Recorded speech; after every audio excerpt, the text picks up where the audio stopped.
Okay, can you do anything about my air conditioning? Okay, we're live. Good evening, ladies and gentlemen. We apologize for the delay in starting the meeting. We had some technical problems.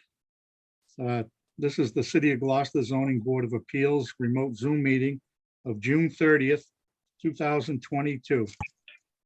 This meeting is recorded by video and audio in accordance with state open meeting law, consistent with the governor's orders, suspending certain provisions of the open meeting law.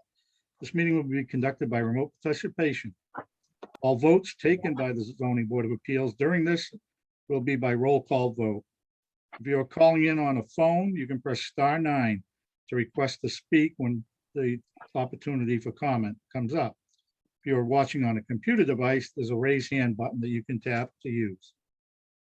For the record, this is Zoom meeting ID 864-8073-1661. I recognize in attendance myself, Joe Parisi, members Michael Nyman, Peter Canavo, and Robert Russell, and I declare we have a quorum present. Our first order of business is the approval of minutes of the June 9th, 2022 meeting, which everyone received. Do we have a motion? Any errors or omissions? I'm good. Hearing none, do we have a motion to approve the minutes? I make a motion to approve the. Go ahead, Peter. Made. No, go ahead. Make a motion to approve the minutes of June 9th, 2022. Motion made and seconded on the minutes. Roll call vote. Mr. Nyman, Yes, Mr. Canavo, Yes. Mr. Russell, Yes, Mr. Parisi. Yes. Minutes are approved. Our first order of business tonight is the petition of DLM Properties LLC, seeking renewal of a previously granted variance from the Gloucester zoning ordinance 4.1.4, section A, 7 and 8, and 4.5.1 at 24 Condlin Road. You can bring in Attorney Favaza.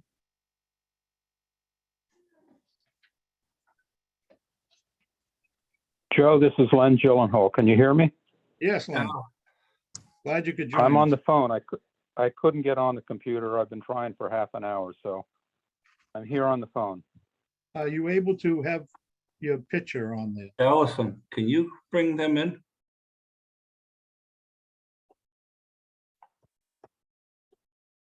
I had it up there earlier, but I can't get it back. I love high-tech stuff. On your screen, there'll be a camera. And then you'll have to hold the phone so we can see you when you vote. Well, I used the telephone number to come in. Oh, I'll go back and try to sign up with what Allison sent me. Yep. But if I disappear for a while, that's why. okay, no problem. Okay. Allison, can you bring in Attorney Favaza? I think I just did. There we go. Sorry, I'm muted. There you go, Joel. Is everyone ready? We can move forward. Yes, you can. Thank you. Well, good evening. I'm going to throw my screen up in a moment.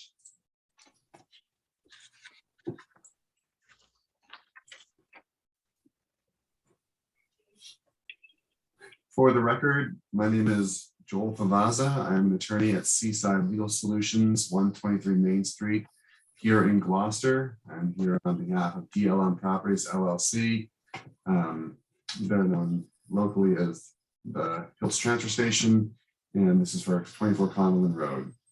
So some of the members of the board were on the board when I was last here, some were not. So I'll try and be balanced as far as being brief, but also making sure everyone understands where we've been and where we're going. So there's no proposed work. We are just looking to renew previously granted relief, and that granted relief was to allow for the current use of the transfer station to continue. So what had happened as far as the use issue, that kind of led to this, was there was an enforcement order that was sent out by the building department back in 2018 about some abandoned vehicles, dumped in the front yard setback. There was a lengthy back and forth during 2018. Came to the ZBA in December of 2019. We spent most of 2020 back in negotiations per request of the ZBA with the building department, went to the EDIC. We discussed this plan for the property, talking about dumpster storage, parking, and screening. There was a lot of the issues were just cited in the original letter were corrected throughout 2020. Vehicles were moved. When we last spoke, we had talked about getting rid of this truck. This truck is gone, so that's all taken care of. We also had a lot of discussion about the roll-off dumpsters along Conlin Road, and eventually worked out a deal as to how to maintain those dumpsters on Conlin Road. Well, now as of tonight, and this is actually development since we applied, the dumpsters are now all behind the fence, which kind of makes this a moot point. These are two older aerial photos, and you can see in what looks like the top of the screen, there were a lot of roll-off dumpsters that were both in the front yard setback and actually potentially over the property line, depending on how accurate this map geo is. There's another picture of the same thing. Again, fewer dumpsters, all within the property line is shown, but still dumpsters out along Conlin Road. This is a shot from the street again, and this is what it looks like today. The dumpsters are all gone from this part of the property. Every dumpster they have is now within the main transfer station yard. Everything is behind a screened fence. So that kind of clears that up.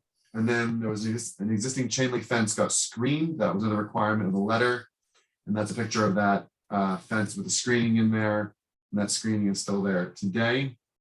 So since we were last here, the ZBA granted us relief that was effective February 10th, 2021, but that relief expired in May of 2021. And that's because the applicant didn't satisfy special conditions, the main one being applying to the city council for additional permitting. And so I'll pause here to just make sure the board understands what that is about.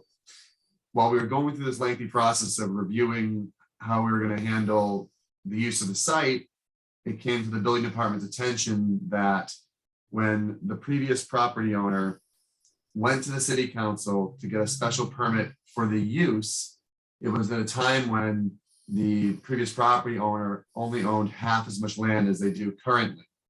When they bought the second lot, which is where the office building and employee parking is, they never went back to the city council to amend that permit to stretch the use across the entirety of what is now one large parcel. And so we were required by the last decision to go to the city council and apply for a special permit to stretch the use out over the rest of it. It was not to change anything, but more of an administrative, one last box to kind of check saying you cleaned it up.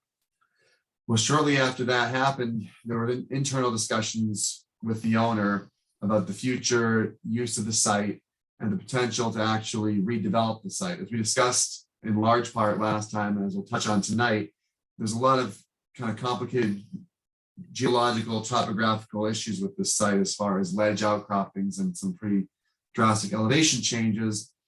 And a lot of problems get solved if that can be, worked out, but that's a pretty large commercial endeavor. So you have to figure out what you're going to do with that space afterward if you are to, in fact, take care of that.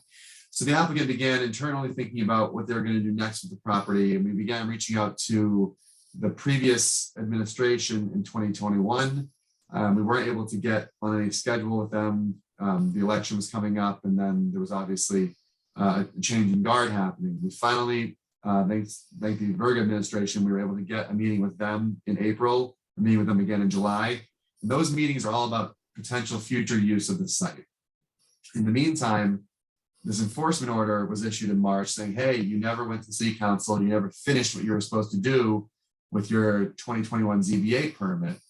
In our conversations with the administration currently, we agreed we'd come back and redo this relief before going forward trying to apply for permits for new use. And to that end, the city council application has actually already been filed. The meeting with P&D is going to be on July 6th, and I believe the public hearing is going to be on July 12th. So that one piece of the previous relief that we didn't check that box and go to the city council. That's already in motion this time around. So tonight, when I ask for repetitive relief and ask for the same condition, you'll have more assurance that a condition actually gets satisfied, and we've already taken care of getting that ball rolling. As I mentioned, since we applied for the relief we're here talking about tonight, the roll-off dumpsters along Connellan Road have been relocated. And that actually eliminates the need for relief from GZO 451. And as those who were here last time remember, that was really the hardest part about getting this through the goal line, was figuring out what was workable for the applicant, but tolerable for the city as to how those dumpsters could remain on Connellan. And again, kind of a good faith effort to say, hey, let's get this existing use permitted cleanly. The applicant has simply just removed all of them from Connellan, at expense and that, the kind of peril we talked about as far as the difficulties of not using that space as it had been. So last time we were here, we had these three issues to deal with. The temporary structure issue didn't come back up on repeat, fortunately. And issue number 3 has been eliminated by maintaining the existing screening and the chain link fence by removing the roll-off dumpsters. So tonight, all we need to talk about is just the parking regulations, which require a few variances from the regulations themselves. These are the 3 subsections of the parking ordinance. The section 414A7 says you need to be below, unless you're below grade, which this parking lot is not, you can't be within 1 foot of a sidewalk, street, or external property line. Obviously, the parking lot here goes right up to the property line, so that would need a variance from that requirement, and that was granted last time. Parking areas containing more than 5 off-street spaces need to have barrier, curbing, etc. And as we discussed last time, because the strip of pavement between the property line and the unfinished part of the lot is so narrow, if you were to put the necessary barriers, you wouldn't have enough room to put the drive aisle behind it, and you certainly wouldn't have the room to put compliant parking spaces behind that. So we'd ask again for the variance that was granted previously to allow these spaces to not be to not come with any sort of barrier or curbing along the property line. And then the last one we requested last time was to be exempt from having to stripe the parking lot. People just kind of nose in along the road, and that seems to be going well. I went back and looked at the decision. That was not included in the decision last time, and maybe that, I haven't checked the minutes, that in fact a request to have it striped was made by a board member. So I'll leave that to the board tonight, but this is what we requested last time. 7 and 8 were definitely granted last time. 9 did not make it into the written decision. So I think there may have been a discussion about that I'm just not remembering. Nevertheless, we have to discuss the parking to make sure you have enough in the record before you make any sort of discussion or motion. And so the parking is in the front yard and side yard setbacks. There's no screening or demarcation. And obviously, for anyone who's driven down Connellan Road, this is you're not alone. There are some parking lots that have the curbing and have some striping, and their buildings and their facilities are set much further back than what we have here at 24. But otherwise, there are a lot of places that have their cars right up along the street as 24 is proposing. This is a more recent shot of the parking area. And so again, you have this line in the change in pavement. I don't believe it's the property line because the telephone pole is outside the layout of the lot. So I think the property line is actually running a lot closer to the edge of these cars, which means, again, if they're required to build some sort of curbing and then a drive aisle, and then your parking spaces are back up into the woods, and it's just not something that's feasible, again, without blasting out a tremendous amount of ledge. And that's just, not workable for what's going on this property. And again, I would remind the board, the parking like this has been going on since this parcel was acquired without much issue.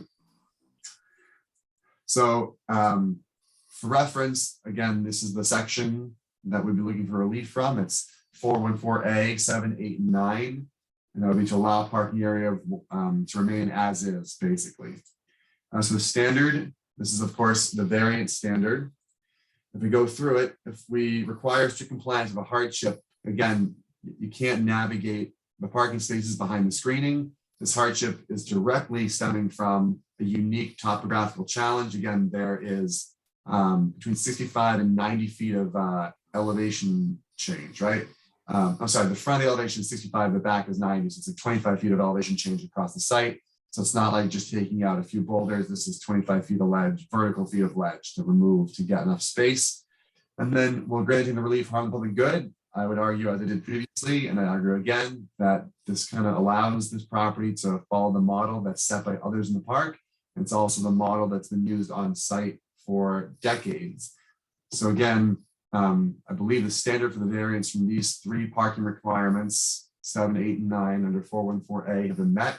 I do not need any relief under any other portion of the zoning ordinance. And we would obviously take the condition you had last time about applying to city council, and that condition would be satisfied immediately and that it's already been applied for. And so I'll stop the share. And if you have any questions, I'm happy to answer them. I don't see any at this moment. When we go to public testimony. Is there anyone in the audience wishing to speak in favor of the application? Please raise your hand. And I'll remind you, if you're on a phone, it's *9.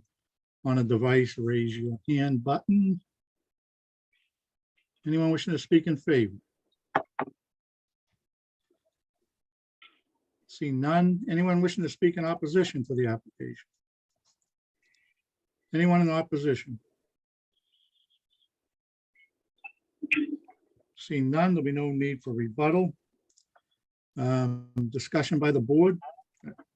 I'll just say off the bat, I was really happy to go over there and see all those old junk dumpsters gone. The other condition, I just want to make sure it's part of the plan, but this only applies to the land left of the building. So that's in there too. And but other than that, it's no different than what we approved previously. And the hardship for the variance is obvious. So anybody else have any comments or questions? I have a couple of questions, if I may, Mr. Yes. Chairman. First, after you get the approval through city council, will the dumpsters return to that area? No, we're not seeking permission tonight. That'll be a zoning board authorization. We're not seeking that tonight. Is the junkyard, not junkyard, I'm sorry, recycling center, is that in operation right now? It is there's a limited use right now. The DEP has tightened up what they can accept. Okay, They're still, again, it's still where they store their dumpsters. It's still where they go out and deliver and return both temporary dumpsters used in temporary projects and also more long-term dumpster rentals for commercial units that use their dumpsters. Their trucks return to the place, to the property across the street. So they're still very much in operation. People are in the office working, all that sort of stuff. but at the moment, they're not accepting the contractor debris that they were, is that correct? Right, no, yeah, it's a twofold. They're working with DEP on the existing DEP permit, and then again, we're working with the city and eventually DEP on the expansion. But I wouldn't, the use has not ceased. The use is slowed and narrowed, but has not ceased. And my only other concern, Mr. Chairman, would be, as I understand they are before city council, but I would still recommend a time, considering the length of things we've been through, a time limit for them to complete that process, so it doesn't get hung up there. So the variance would expire in a year, correct? No, not if they're before council, it won't, because they're acting in the process of trying to act on it, so they could stretch it out longer. I'd We'd recommend. have to give an extension to the variance. They Not don't if they're comply in the- with all the parts of the variance within 1 year, it would be. They just have to exercise it, and by going to city council, they're exercising it, and the council process itself, if it delays, you could not lose a variance because it's delayed at the city council process while it's in process. That's the only thing. A lot of things do get hung up that way because of that. And they have applied for it. So I'd recommend maybe putting a limit of 6 months to a year on it so that it has to complete, just so we don't run across things we did before. I know it might be belts and suspenders, But it took them how many years to finally remove the junk dumpsters from that area, move them to another location to make everybody happy, which is a good thing, but something that could have been done, 3 years ago too. So if So someone you- wants to make a motion with those Yeah. conditions, Yeah, I can make a motion. Do you want to condition a year? Make them come back to us in a year? It'll expire if they don't? I would say so. Okay. And that it applies to the land left of the building, and what was the other thing about the other condition? If the dumpsters come back they want to relocate the dumpster back to that location, they need to come back and amend their variances with the board. I'm just making a note here.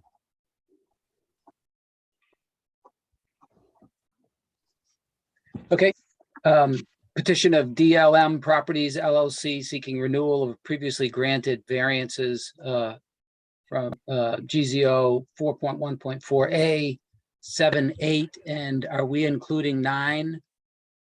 I think Yeah. that's what's been requested, even though it Yeah. wasn't in the written decision before. Yeah, it's That's a new it. application.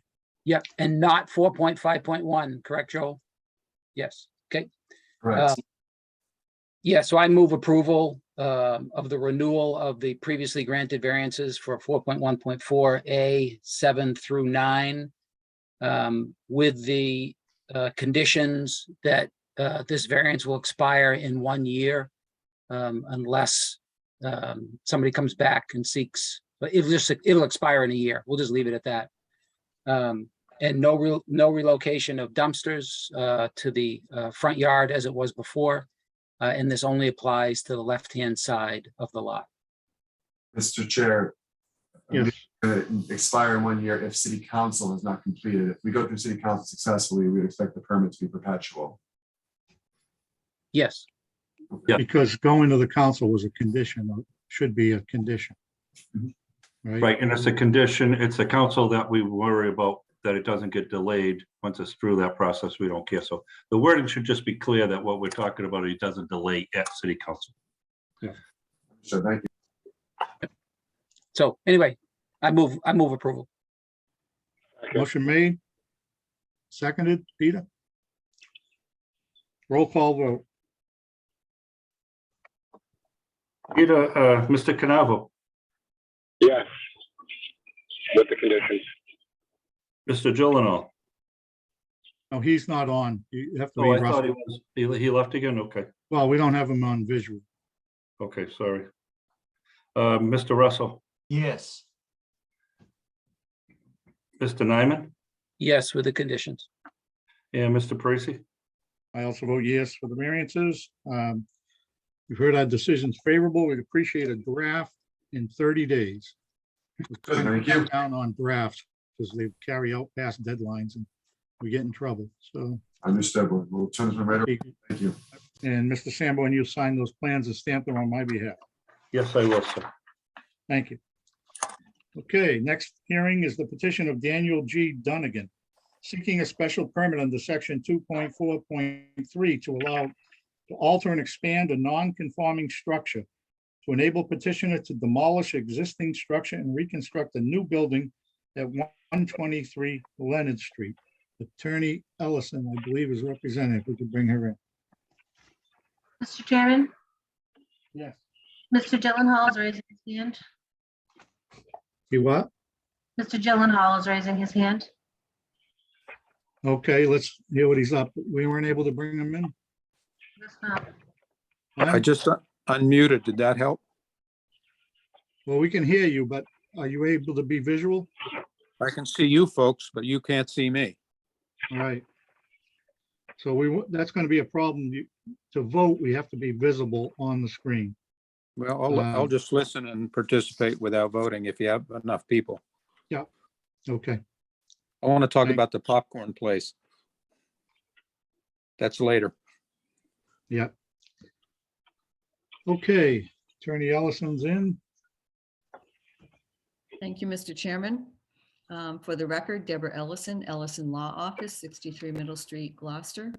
And if I may share my screen. Yes, please.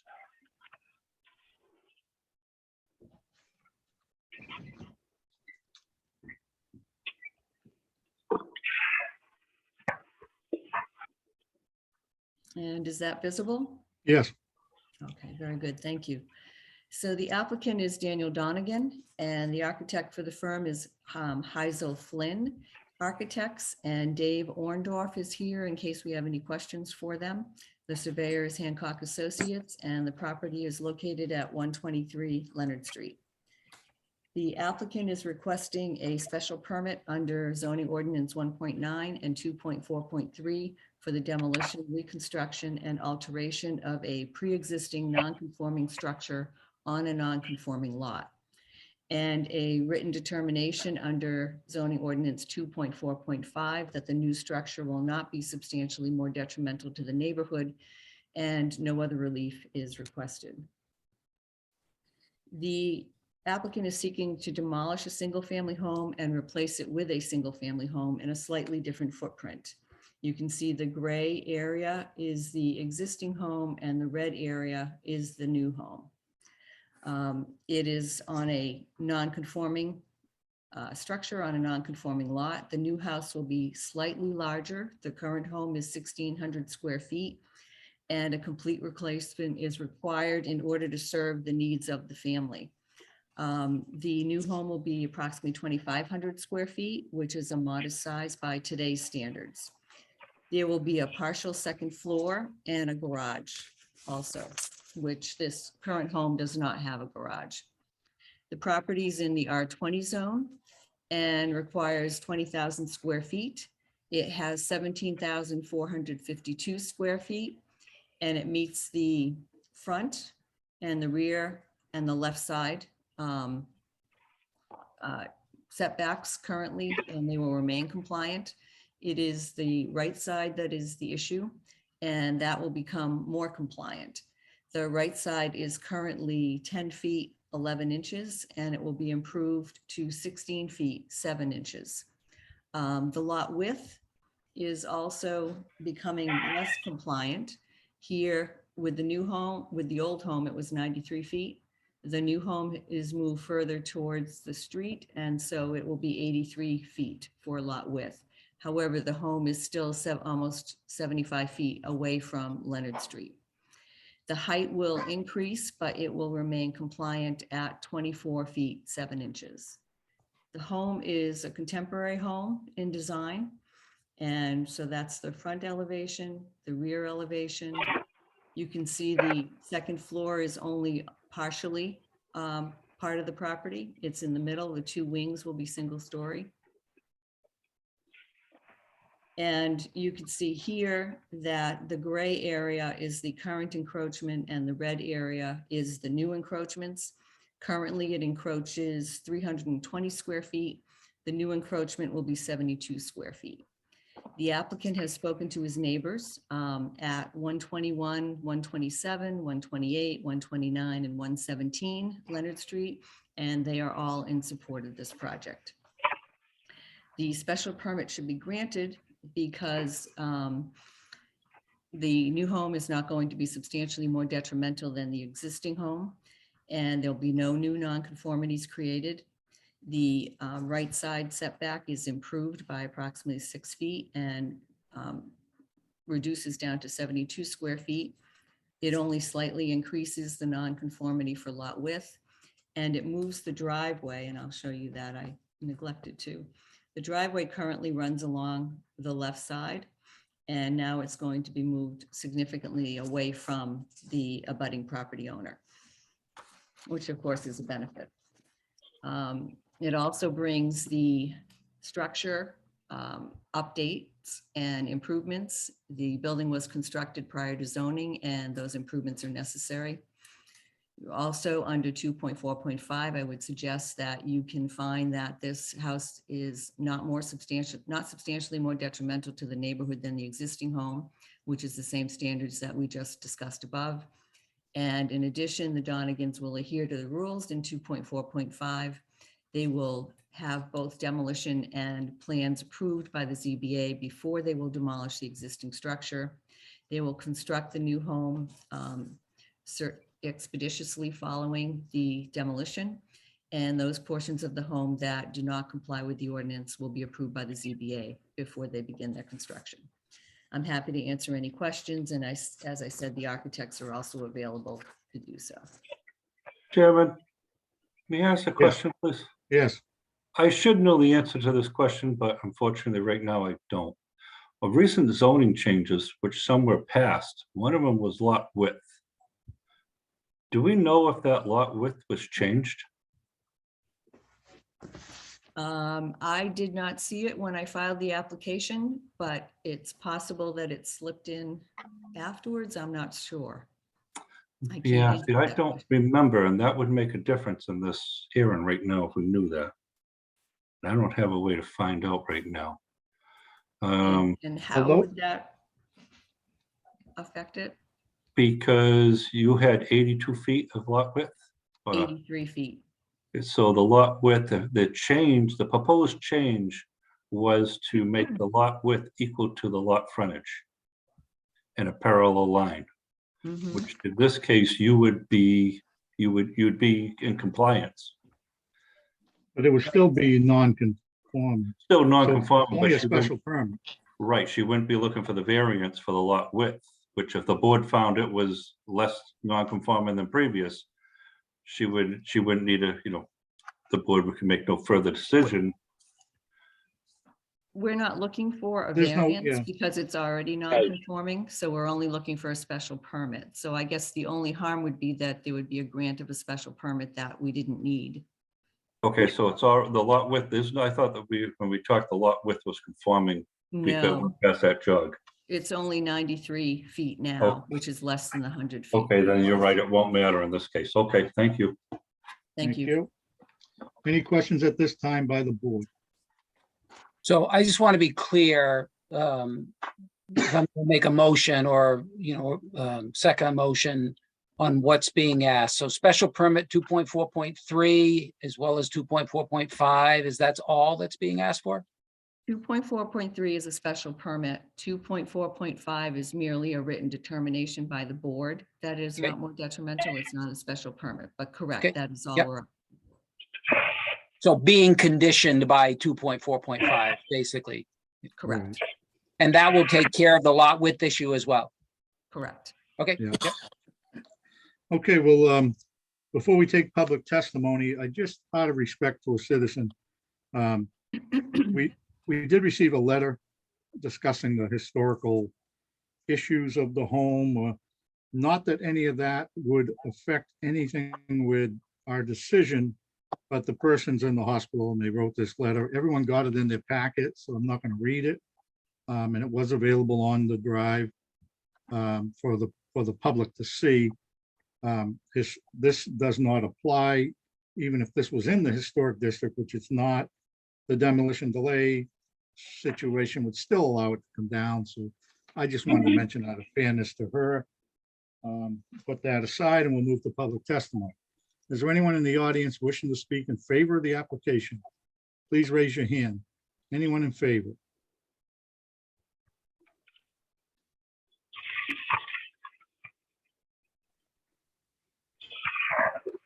Is there anyone in the audience wishing to speak in opposition to the application? Anyone in opposition? This is the 123 Leonard Street. Anyone in opposition? Seeing no one, there'll be no need for rebuttal. Discussion by the board. I'm good. So, Pretty easy. Yeah, it's a nice project. Yep. And they went out of their way to, stay on the left side back, so they're not bothering those two houses and getting it better on the right. So everybody's coming out better in this, and there's nobody behind them, so I see no issues with no way this could be deemed substantially more detrimental, so. Yep. If anyone's ready, we'll take a motion. I can make a motion. Thank you. Petition of Daniel G. Donegan seeking special permit, section 2.4.3 to alter and expand a non-conforming structure to enable petitioner to demolish existing structure and reconstruct a new building at 123 Leonard Street. So for all the reasons stated, it is more non-conforming. It is not substantially more detrimental to the neighborhood, and I would move approval of the special permit conditioned by 2.4.5, the language in 2.4.5 as well. Second. Motion made, May I interrupt for a minute? sure. On this special permit, I believe what Deb is asking the board to do is to vote on the two-prong test. First, determine if the building is increasing non-conforming, and if the board finds it is an increase in the non-conforming nature, then to vote on whether it's increasing the non-conformity. So there's two prongs. One is, does this project increase the non-conformity? If the board voted no, that ends the hearing right there, and a written letter could be issued saying the board agreed that did not increase the non-conformity, in which the project could actually start tomorrow. If you voted it does increase the non-conformity on the second prong test, then it would go through the normal 20-day appeal period. Just wanted to make sure the board was clear on that. I think it, and again, I'm open for discussion from the board. I think historically, when it increases the volume the way that this house does, we see that as an increase in the nonconformity. I think that's the way we've interpreted it in the past. And that is the board's choice. I just wanted to clarify for everybody. Sure. So it's definitely the decision of this board. Yeah, I agree. It's a bigger home. I mean, Yep. I'm not saying it's giantly bigger, but Yep. It's a non-conforming house on a non-conforming lot, and it's getting bigger. So although it deals with some side yard setbacks, it's still an increase in a non-conforming structure. So, That's how we've historically dealt with it. Yep. Yep. So again, I would do the same motion that I just did. My motion would be that it is more non-conforming. I mean, it is more non-conforming. It is not substantially more detrimental to the neighborhood, and I would move approval of the special permit. okay, Wow. I didn't get the second, I'm sorry. So, Peter was the second, Peter. Second. Yeah, sorry. Sorry, okay. no problem. Motion's made and seconded to make a determination that the new structure is more non-conforming, but that not substantially more detrimental to the neighborhood. Roll call Correct. vote. Mr. Russell, yes. Mr. Nyman, Yes, Mr. Canavo, Yes. and Mr. Parisi. I also vote in favor. You've heard our decision's favorable. I'm asking people to try to get the drafts within 30 days to us to review. And Mr. Sanborn, if you'd stamp and sign those plans on my behalf. I will, thank you. Thank you. Thank you very much. Thank you. good luck. Our next petition is Jane Claire Muse, seeking a special permit to alter or expand a non-conforming structure under 2.4.3, a special permit for height exception 3.1.6, to enable petitioners to construct two dormers at 28 Highland Street.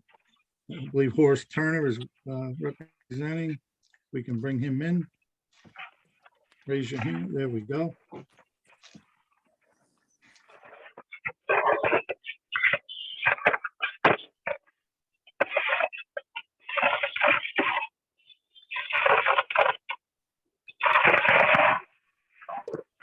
Horace, you unmute?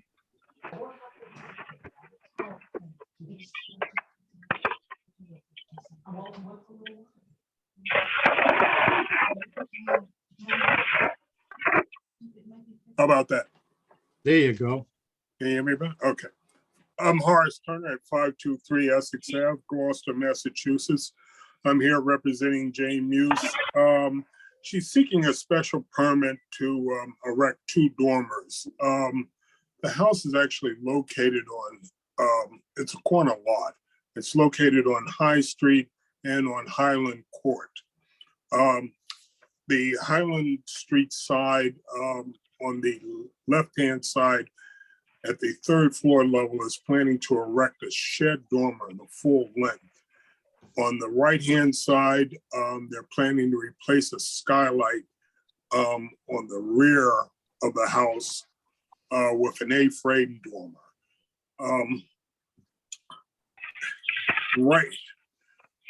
Right now, the house, after calculating the average grade, turns out that the height of the house is 37 feet. The shed dormer on the third floor is not planning to go any higher than that 37-foot height at the ridge. The other A-frame dormer will actually just quite meet the ridge of the rear. The dwelling is non-conforming. The two dormers won't make it any more non-conforming than what the house is already there.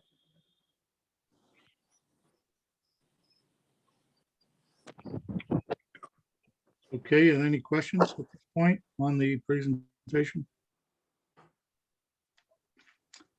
Seeing none, we'll take public testimony. Is there anyone in the audience wishing to speak in favor of the application? Please raise your hand. If you're on a phone, it's *9. If you're on your device, hit the raise hand button. Anyone in favor?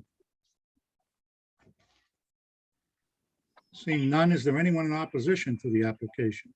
Anyone in opposition, please raise your hand.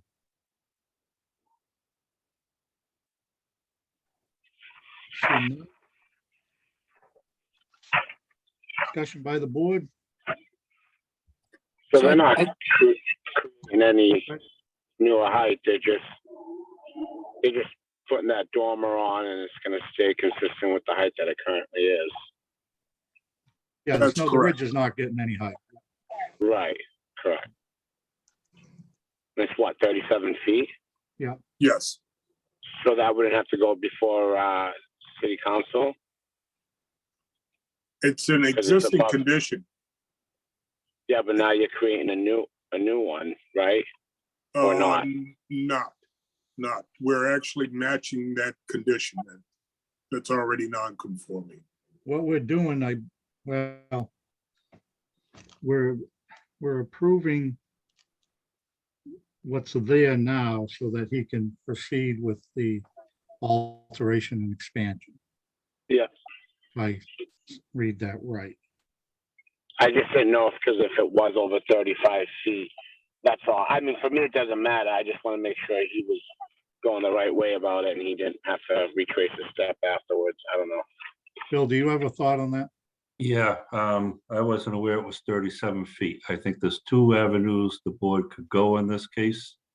One would be if the board looks at this and decides that they are not increasing the non-conforming nature. That would be the end of the hearing. But I think if the board decides they are increasing it, I think it would have to go to city council. Because they are above the 35 feet and the board doesn't have authority above 35 feet.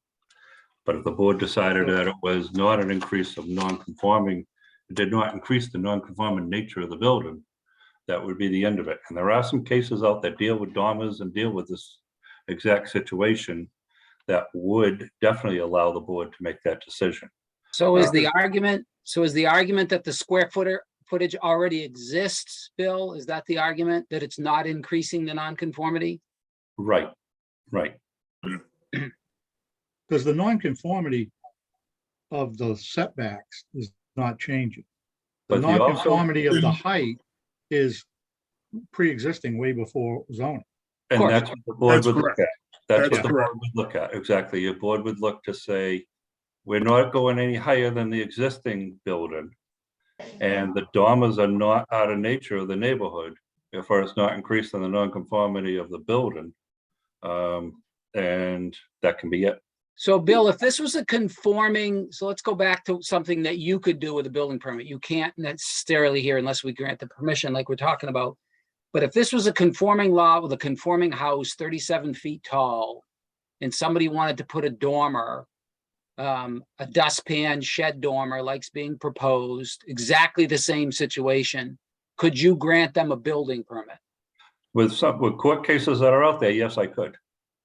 Okay, I mean, I feel like it's the same situation. You're making the decision there, we're making it here first, you know what I mean? But it's the same Yeah, decision, so basically. I wouldn't make that, I probably wouldn't make that decision because I don't feel one person should make that decision in a closed So room. you'd bring it to us. I would refer, and that's what I do most of the time, refer it to Sure. the board, for the board can make that decision in a public hearing.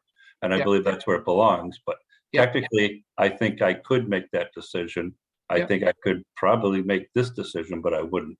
So if the building height was 42 feet and they came before us for the same, same permit, same special permit, same design, you wouldn't look at it any different?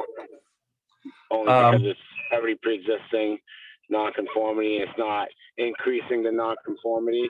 Or is it just because I just want to be consistent with anything else? Yeah, no, I think your question's Because good. this is the first time I think I've seen this come before me, when it exceeded 35 feet.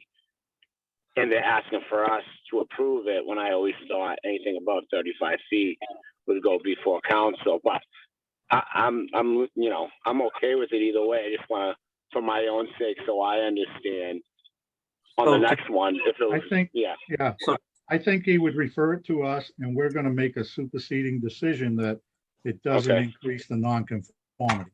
That Right, it does, okay. that it doesn't, the two-part test, it's not an increase, that would be our motion, that it's not an increase in nonconformity. We'll issue a letter and they can issue a building permit. Right. All right. Try to explain it to you, Peter. If I had if this building was 37 feet and it was around all single-family houses, one-story houses, and they wanted to do it, I'd probably have a different opinion. Okay. But given the neighborhood it's in, it's no different than any other house in that neighborhood, so it's not creating a real detriment to the neighborhood at all. Okay, I see what, no, I like that part of it. That makes more sense, because at the end, yeah. Okay, Okay, we'll entertain a motion for a determination that it's not an increase in nonconformity. So the motion is that it is an increase, correct? And then we vote accordingly? Is that? We're the gonna motion? say it's not an increase in nonconformity. We have to make the first determination that if it is an increase or not an increase. No, I'm just saying, you gonna how, make a positive there he is. motion, or do you have to? how does the motion, is it a positive or a negative motion is what I'm saying? That's all. It's a positive motion that that the board is determining that it's not an increase in nonconformity. Okay. So that's simple, yeah. You. You ready for me to make that motion or we need to Yes, talk about please. more? Yep, No, okay. go ahead. Petition of Jane Claire Muse seeking special permit to alter and expand a non-conforming structure. Let's stop with that at this point, 2.4.3. I would move that this dustpan shed dormer and the small dormer on the right-hand side does not increase the non-conformity of the structure. Second. Motion made and seconded. We do have Len in visual now, so he'll be voting, and the roll call vote. Mr. Nyman, It is not more, no, it is not more non-conforming, yes. Mr. Canavo, Yes. Mr. Gyllenhaal. Yes. I logged off and came back on and the video came up. Great. Okay. Mr. Russell, Yes. Mr. Parisi. I also vote yes. You've heard our decision on the determination. I will draft a letter to that effect, and you should be able to proceed, Horace. Thank you very much. Thank you. Good luck, Horace. Thank you. Okay, we'll move on to our next hearing. Is the petition of Deborah V. Mead and Louise F. Kanzler, Life Estate, seeking a special permit to alter and expand a non-conforming structure under 2.4.3 and variances for left side and rear yard setbacks. Modification of previously granted variance under 3.2 to enable applicant to add additions to existing structure and demolish and reconstruct the swimming pool at 77 Atlantic Road. Attorney Ellison again. Thank you, Mr. Chairman. Again, for the record, Deborah Ellison, Ellison Law Office, 63 Middle Street, Gloucester. The applicants are Louise Kangesser, who owns a life estate, and her daughter, Deborah Mead, who has the remainder interest in the property. The architect is Sarah Castle Del Rio, and I would ask that Ms. Del Rio be allowed to join as a panelist because I think it will be helpful for her to briefly walk through the plans with the board. It's a little bit complicated as to what they're intending to do. Certainly. Allison, you could bring her in. She'd raise her hand, please. And so There we if go. I may share my screen while we're doing that. Yep. Sorry, Allison may have stepped away. Nope, she did. Thank you. Nope. I need to go back, Deb, to bring her in. Oh, I okay. think I sure. brought her in. Okay, sorry. Thank you. She's in? Yes. Okay, thank you very much. So this is the property that we're discussing this evening. The relief that's being requested is a special permit for the principal building, which under 2.4.3 for the alteration and extension of a pre-existing non-conforming structure on a non-conforming lot. And secondly, a modification of variances for an accessory structure, which is a pool, under 1.7.4 for the left side yard and the rear yard. And then I believe we need a new variance under 1.7 for a minimum distance from the principal building of the pool, because the prior decision in 2004, even though it did mention and actually had listed minimum principal distance as a variance, it did not put a number in there. So I think out of an abundance of caution, we should seek a new variance for that. Is that the 12 feet? Yes. 9 feet, I think it is. So giving you a little bit of background, we're seeking to renovate the existing home. This is Atlantic Road along here. And there in the front porch, there'll be some infill areas. This is a dormer, an infill area in the house, and then an addition on the back. This is the pool area where they will be seeking to put in a new pool, reorienting it from where the old pool was laid out. This box will show as large as the pool is going to be. They have not designed the pool yet, but it will not be any bigger than what they show here. They're seeking to renovate the existing home with a new addition and dormer and infills, as I mentioned, and also removing and replacing the existing pool. The modern updates will provide better living space, provide a first floor bedroom for the owner occupant who is aging, and will make a third floor livable and usable for extended family. It's a non-conforming structure on a non-conforming lot. The new pool will replace an older structure that is beyond its useful life and will comply with the variances from 2004, except for the rear and the left side, where we're seeking the modifications, and also with regard to the distance from the principal building.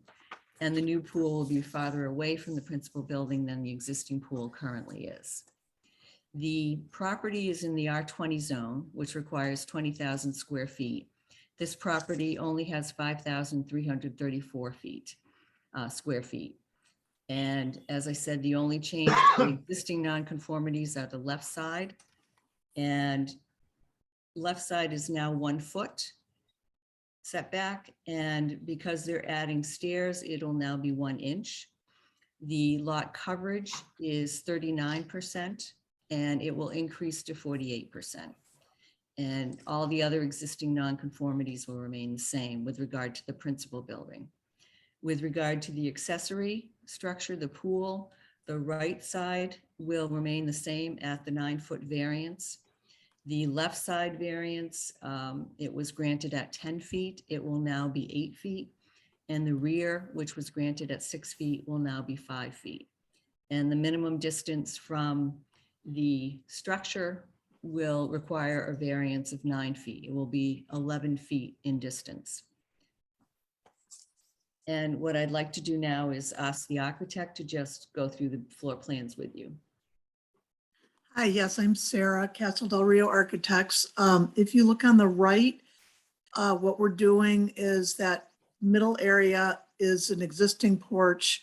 We're filling in on the bottom right with a covered porch, and we're filling in on the upper right where we're adding, revising the stairs and putting a roof over that. So there'll essentially be a new roof a roof continuing along the whole front of the house. Moving to the left, there's that infill area that's on that level only. There's a second floor above it, so it's not increasing the footprint at all. And then on the left-hand side, as Deb mentioned, we're putting a bedroom, bath unit in for the aging parent and laundry unit, and adding a side entry with a stoop and an entry closet. So on the second floor, really you're just seeing on the right again is just the roof, that new roof on the top and bottom. And then on the left, that's just again roof. It's just a one-story addition. So in the third floor plan, that red area is just designating what is a new dormer. So we move on to the elevations.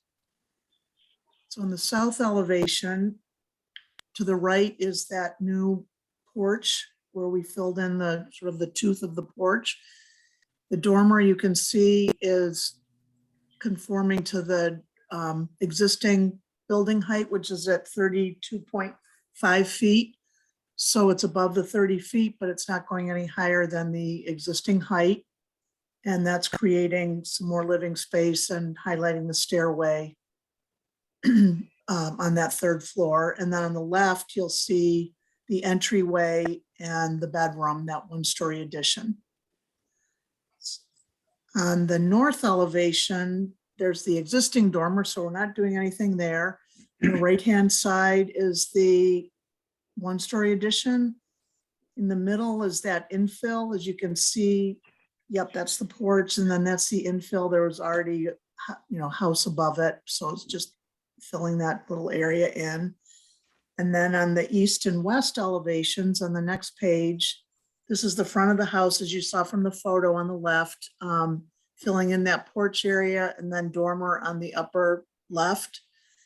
And in the rear elevation, the west elevation, it's a one-story addition, you can see, and then on the upper right again is that dormer.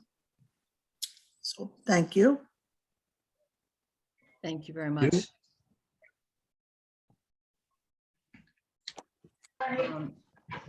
With regard to the special permit to alter and expand a non-conforming use, I would suggest that there are no new non-conformities being created.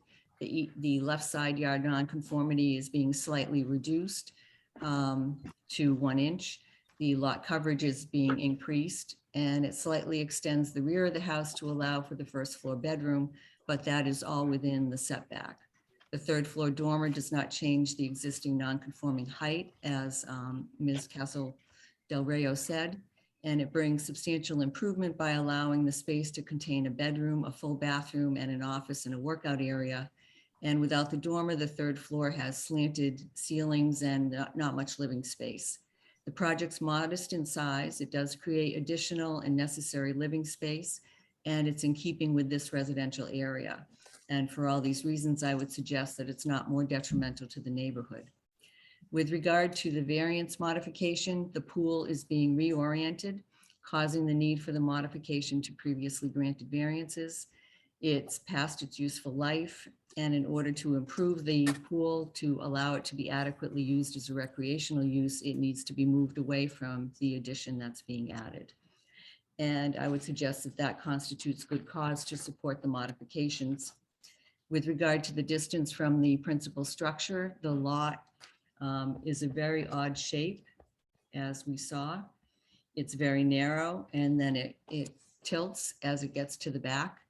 The 2004 ZBA found hardship due to lot shape and soil conditions and granted the variances, and I would suggest that that hardship continues today. And the variance can be granted without harm to the public good, because the existing pool is located in the same general location as the new pool, and there will be no new or additional impacts on the abutters. And for all these reasons, I suggest that the variances and the special permits can be granted. Happy to answer any questions you may have. The driveway, I guess it's not the driveway. Is that a right of way to someone? There is an easement, yes. Where do they park? I believe they park, well, the right of way is only for them. It's only their use. It's an easement over the abutting property, but it's not access for the abutting property. So it's only their access. I believe they park in the driveway. I don't know if the architect can answer that question. Yes, yes, they do. That is where they park, to the left side of the house in that driveway. Okay, thank you. Any other questions at this point? So Deb, Mr. Chairman, I'm looking at the drawings. I don't see any average grade calculations. What is the height of this thing? The house It's, The- there is an average grade calculation, I believe. It's at the bottom left-hand corner of the site plan. Do you have a page number on that? On the separate piece that Yeah, that separate site had the plan site by, plan with the red drawing. by Mill River. By Mill River, yeah, I mean, 26.1, is that what you're saying, Sarah? Yep, uh, 26.1. correct, 26.1 is the average existing grade. And the height of the house is 32? 32.5. So you That's a can lot see, in a small area, but it's a beautiful spot. And they say their pool is dated, but it looked pretty nice when I went over there. I wish it was my house. the problem is that the addition encroached on the pool too, so something Yeah. had to be done about Yeah, I it. see that. I see that. I mean, it's a beautiful idea and plan, but there's a lot of stuff in a small lot. there Like to hear what- is, Like to hear what the neighbors have to say. So Now Deb, let's go to go ahead, Michael. just to clarify specifically on the variances again, modification of 1.7.4, what exists and how's it being modified? And then the 1.7 also, what's the current distance from the house to the pool and what are you asking for? okay. So with regard to the modifications, the left side yard is currently allowed at 10 feet. And it is now going to be 8.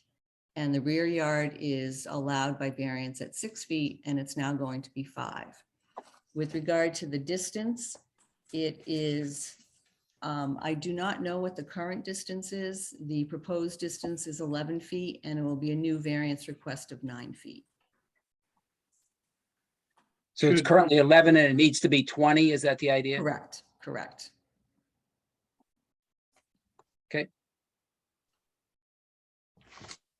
Okay, let's take testimony. Anyone in the audience wishing to speak in favor of the application? Please raise your hand. Anyone in favor?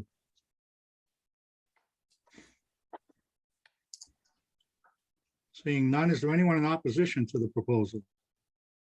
77 Atlantic. Anyone in opposition, please raise your hand.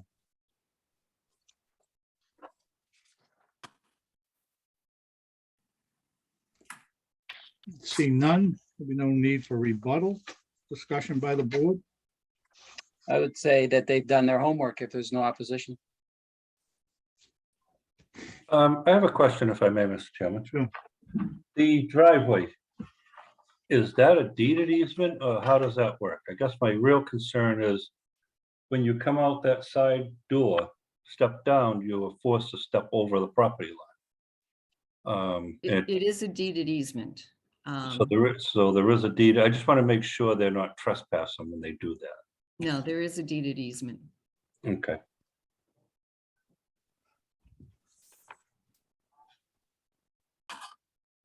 Any other questions, discussion? I think it is a big project, but it's not a big increase. I mean, the dormers, a little bit of the bump out addition on the biggest part certainly sits okay with me, but Yeah, plus I think the additions I think they are infilling a lot. The two in the front infilling, the one on the right-hand side is an infill on the lower level. The additions on the rear, that's a pretty secluded area right behind, from at least what it looked like to me.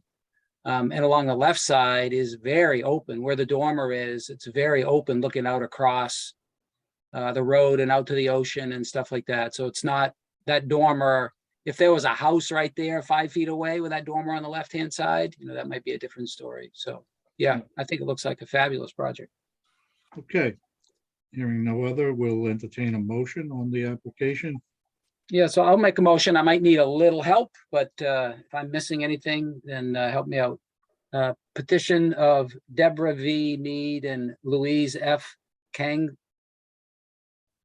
Kangasser? How do you say it? I'm not certain. I think it's Kangasser. Kangasser, Life Estate seeking special permit to alter and expand a non-conforming structure, 2.3.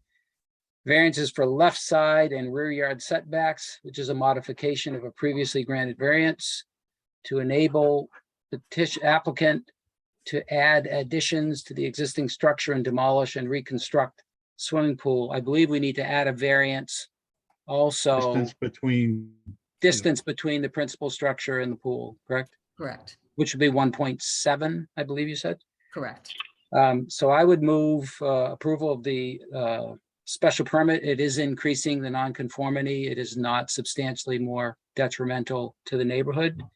I would also move approval of modification of the variance 1.7.4, left side from variance of 10 feet to 8 feet. I want to make sure I sort of use the correct language here, distances, and rear from 6 feet to 5 feet.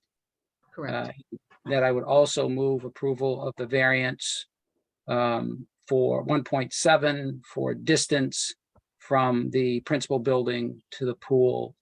I think the modification of the variances, I believe, are minor, from 10 feet to 8 and 6 to 5. It's a very secluded area in the back. I had to stand on my tiptoes to look over the fence to even see what was going on back there. And I would argue that the shape of the lot is dictating what's going on. It was previously approved in 2004. I don't see a reason to deny approval on this one. So again, I would move approval of the special permit as well as the modification of the left and rear variances 1.7.4 and also for the variance 1.7 distance between principal building and the pool. Motion made. Do we need the height, or did he say that? I'm sorry. No. No, special permit. Special permit, sorry. Second. We have a motion made and seconded. Roll call vote. Mr. Canavo, Yes, on those variances and special permits. Mr. Gilino, I'm a little uncomfortable, as I said, with what's going on in that small area. But the fact that there's no objections, I agree with Michael. They've done their homework. So I have no issue other than just feel a little uncomfortable about what's going on. It's a beautiful spot.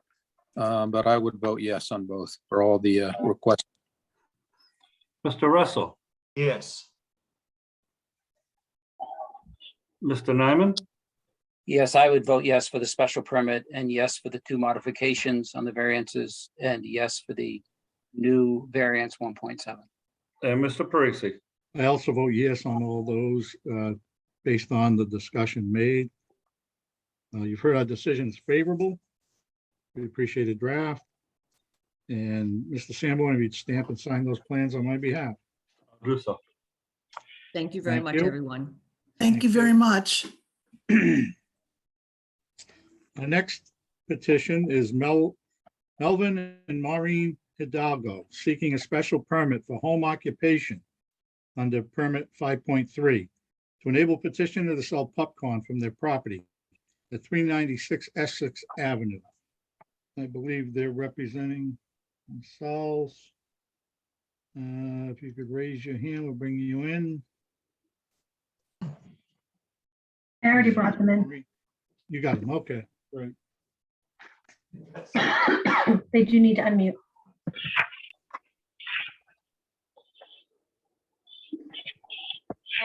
Can you hear us? Yes, we can. We'll need your name and address for the record, please, and then tell us about your project. Okay, Maureen and Mel Hidalgo, 396 Essex Avenue, Gloucester. Yeah. And we are seeking a special permit for a home occupation permit. We have a business that we've been in business for over 20 years. I don't know if you see us at local events, but we cook and sell kettle corn. And we were seeking a permit well, actually, we got a permit last year from the health department, and we thought that was all we needed. I know you have a copy of it, was a permit to operate a food establishment at our address, and we were contacted by them. It was during the pandemic, and said that we could apply for a special permit to do that in our driveway, part-time. And we didn't even know that we could have that, so we applied for it, and we have it. It expires December 2022. We thought that was all we needed. And then we got a warning from the building inspector to cease operation immediately. We then went down and met with Mayor Berger because we were confused about that. And he got in touch, he said, with the city attorney. And then he spoke with someone, I think to do with in the building inspector department. And that's when he told us about this other permit that we needed to apply for. So it is something that we would want to do occasionally on a weekend,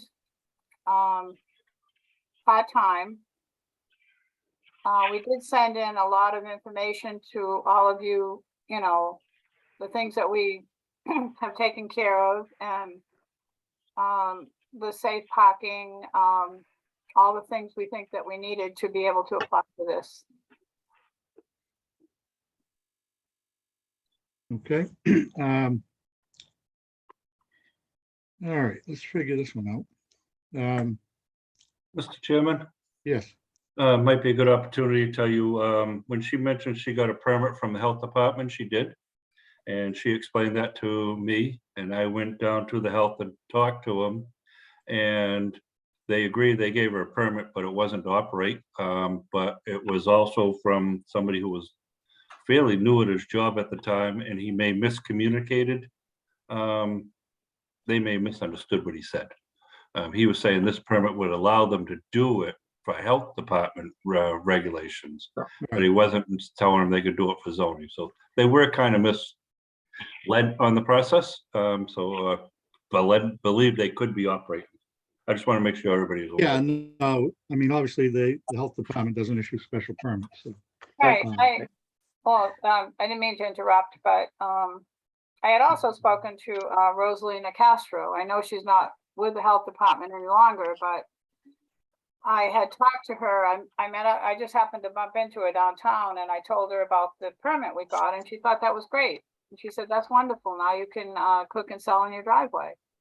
I mean, she understood it perfectly, and I know she's been with the health department for many years. So Yeah, I think what you're misunderstanding is the health department only deals with if you were making food. To have a home occupancy and or to sell food from your driveway, that's a special permit from the Board of Appeals. That's where you are tonight. yeah, we know that It now. doesn't but- matter what anyone said. We need to just figure out how to do this. Now, Yeah, we understand that now. We just wanted to make sure that you knew that we felt we were doing. we got Okay. everything that was submitted. Yep. Okay, We also, I'll state for the record, we received 27 letters in support of this application. oh, wow. Mm. Yep, So so we that's had pretty passed good, in too. a lot of things that we sent to you. But however, we got to figure out how to deal with home occupation. Typically, it's involved with doing something in your home. It's not always involved with doing something in your yard, although I don't see why it wouldn't. I just want to make sure we figure out how to get the right permit, Okay. I suppose if you were splitting wood, would that be a home occupation outdoors? I don't know. You'd have to meet with the requirements, and I did go over the home occupation requirements, and they can meet most of them. The one that they don't really meet is outside display. Obviously, Their trailer that they cook the popcorn in is a display. They use it to go outside to fairs, and they go, to different events and set up and sell throughout the year. So obviously they have this trailer set up for it. I think that would be the only exception that would need to be waived to allow this home occupation. They don't have any employees coming to the house. They don't have signage up all the time, other than parking the trailer there. Well, yeah, but there is a sign. It's not too big, but it's directing people where to park, which I think is important. Okay. So I don't see that why would- we can't, ma'am, hold on. These We have these two are our now. signs. We have, can you see this? Ma'am, can you please, I I'll just call wanted you back to on know you. that I'll we call have back that on you allowed. when it's, I Okay, will call you back on when it's your turn, okay? Right now, okay. we're discussing. all right, something. I'm sorry. Don't interrupt, please. So, Mr. Chairman, parking signs and directional signs are not considered advertising signs. Yep. So if it doesn't say their name on it, then and it's telling them park over here or park, that would not be considered an advertising sign under our ordinance. So that would be exempt. Yeah, so we'll waive we'll waive 5.3.3 with regard to that. Traffic generated, it's going to be insignificant, although it is a state highway. They do have parking on the other side where people will be able to pull off, and it's directing them there, so I'm happy with that. Just wanted to go through that before we take testimony and just make sure everybody was understanding of it. That 5.3 section, if you've got your zoning ordinance with you, is what we're trying to check all 7 points. Let's take testimony from the public. Is there anyone wishing to speak in favor of the application? Anyone in favor? Again, we did receive, we'll call on Scott Rogers. Thank you. Remind everybody, we need your name and address first and then speak. Yep, Scott Rogers, 392 Essex Ave, right next door to Mel and Maureen. We are fully in support of them, having the tent out there. It's never any impact on any of the neighbors that I can see. And we believe it's a good thing, and I want to see it continue. Thank you. Anyone else wishing to speak in favor? Is there anyone in the audience in opposition to the proposal? Please raise your hand. Anyone in opposition?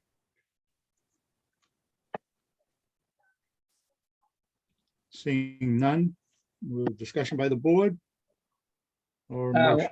Well, that neighbor, the neighbor was the biggest concern that I had about this whole thing, and it sounds like he and the lack of voice from other neighbors seems to be in full support of what's going on there. So, Yeah, and the 27 letters in support were of course, all around, almost Yep. every, up and down the street, so. Yep. Again, we can grant the special permit under 5.3, even knowing the conditions, we don't have to specifically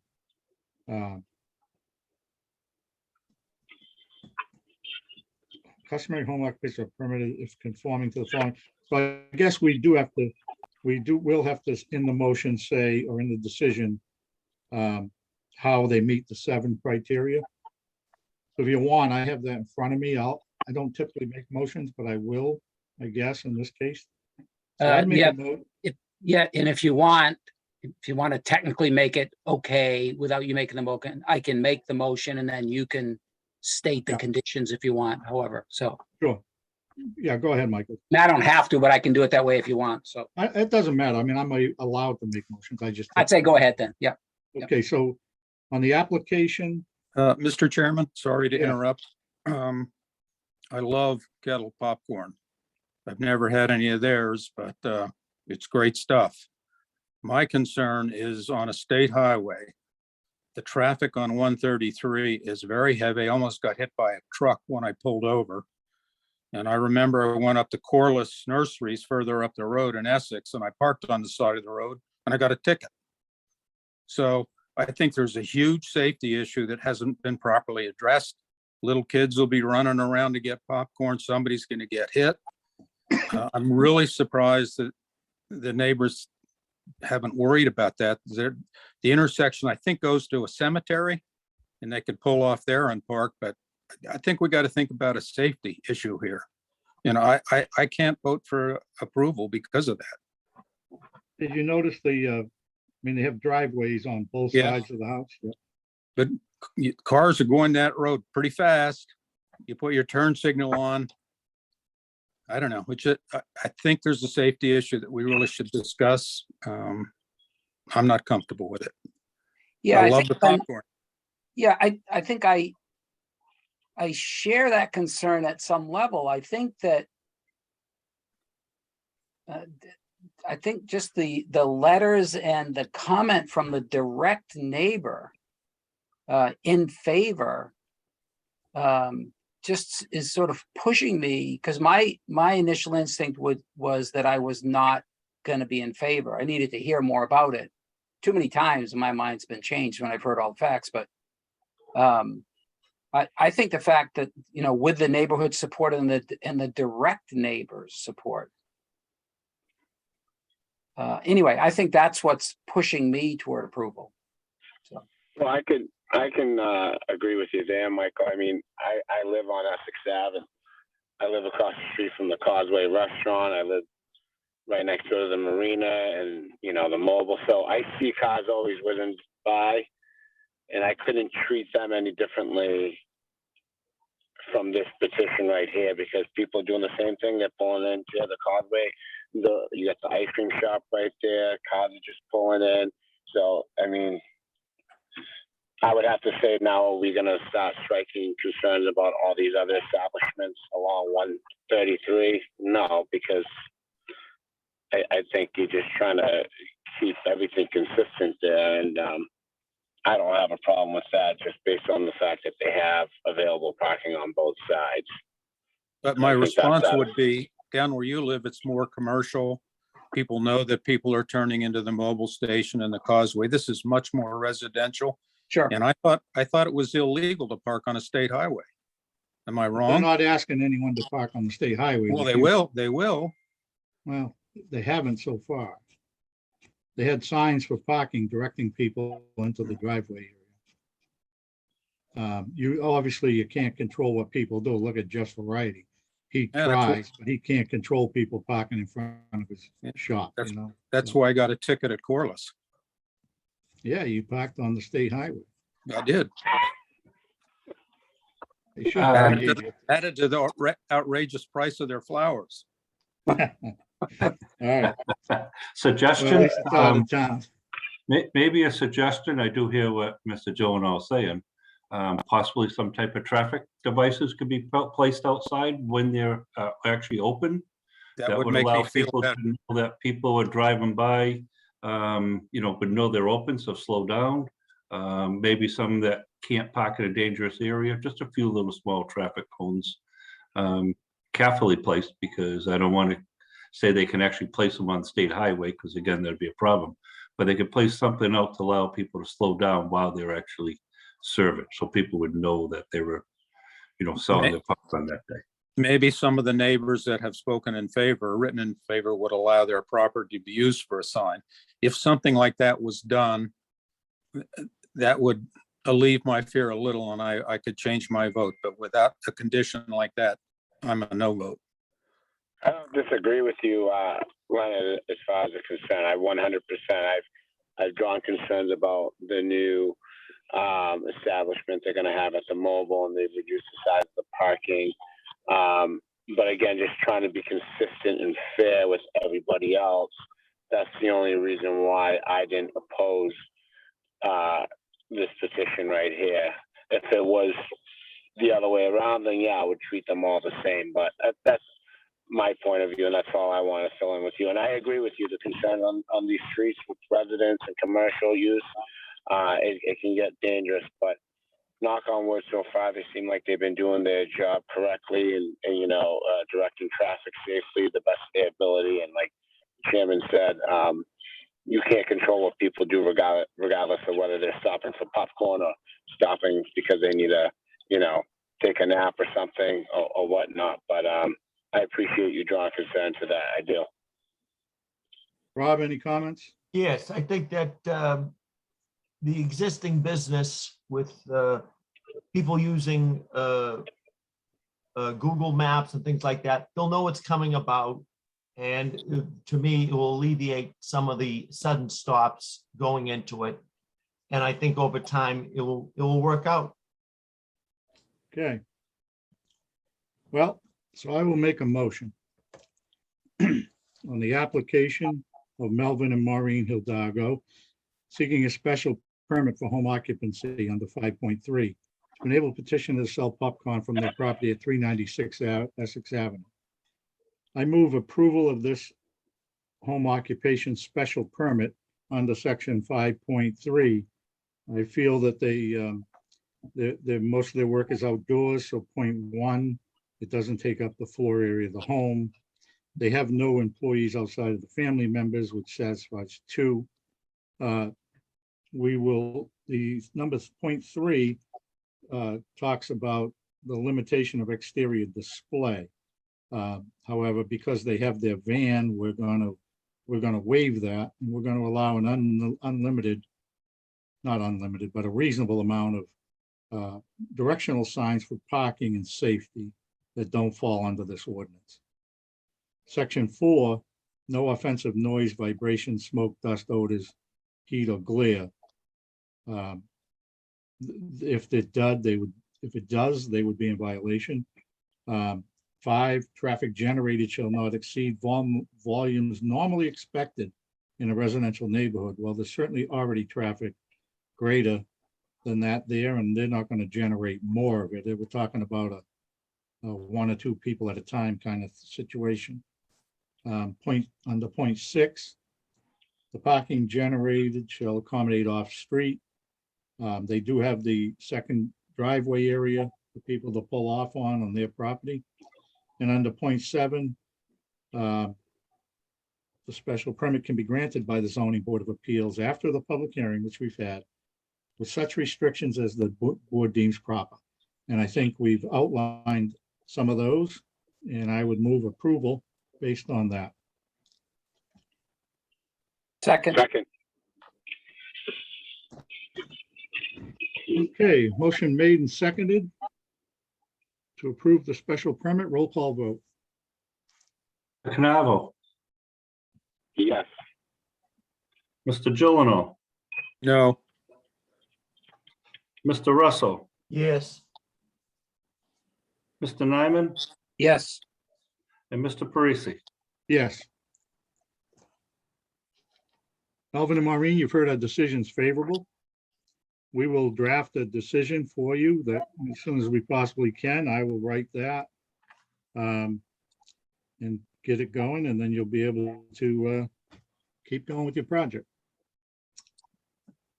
Thank you. Good luck. Okay, next hearing is the petition of Sally Strand seeking a special permit to alter and expand a non-conforming structure under 2.4.3 to enable petitioner to add additions to the building at 250 East Main Street. I believe represented by Bridget Hanson. We could bring her in. Or him, or I don't know.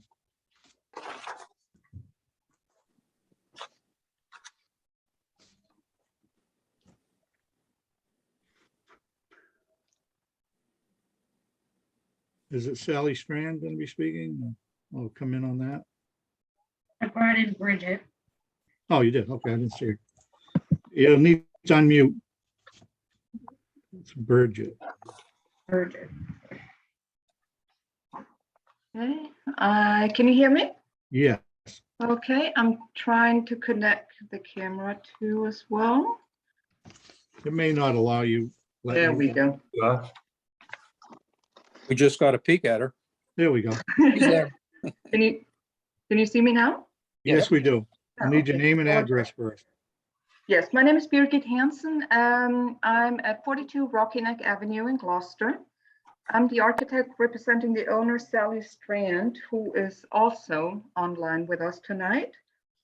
And we are seeking a special permit for the remodel and addition of a pre-existing non-conforming structure on a non-conforming lot at 250 East Main Street in Gloucester. We're seeking relief for the front and a side yard setback for the addition. And we no longer seek relief for parking after I spoke to Mr. Sanborn over the counter a couple of weeks ago. He brought to my attention that because we're not changing the use or changing, that it's still a single family residence, that it will not affect the parking count. I'm going to share the screen to walk you just briefly through.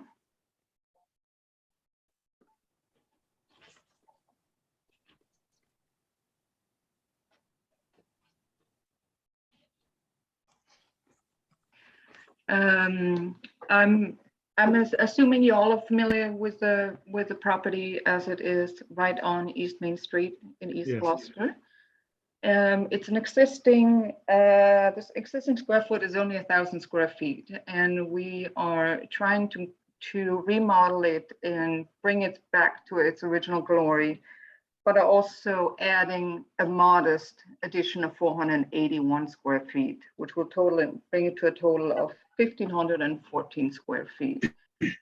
In order to do that, this is the existing two-story family dwelling, and then there's a one-story addition on here that was permitted in the past. I've gone through the records. I have no record when it was permitted, but it seems it was quite a while ago. As well as there is a sort of a one-story addition on the basement front here, which is right up to the street. What we are proposing is we are raising the building. It's still within the building height in order to get an 8-foot ceiling on the second floor. It's currently almost impossible to get through the second floor, even though they had 2 bedrooms and a bathroom up there. We're not adding any, so this is already a 2-story building. We are adding a second floor on this portion of the building, a 2-story on this one, and this last piece will be only a second floor addition, which will provide a covered patio underneath. The relief we're seeking is the non-conforming setback. The current non-conforming setback on this side is 7'8". We're keeping it at a 7'8". On this side, it varies. As you can see, it's tapering. We're staying on the footprint. We're just raising it up slightly to get, as I said, to get the ceiling height. On the front, we are not adding on. The only thing we would like to propose is, and I'll show that on the elevations, is we would like to extend the balcony. We'll convert this onto a balcony with access from the ground floor and extend it slightly in order to get the symmetry for the building. We feel it's a pretty straightforward project in the sense that it's modest. It's modest for the neighborhood too. It urgently needs to be remodeled. The building has not been repaired in many, many years, and I've seen there's been some requests from the city too. There's been some minor remodels in the past. So this is, I would say this is all from our side. And I'll be happy to answer any questions you may have. Okay. Questions by the board at this point? Just trying to check something here.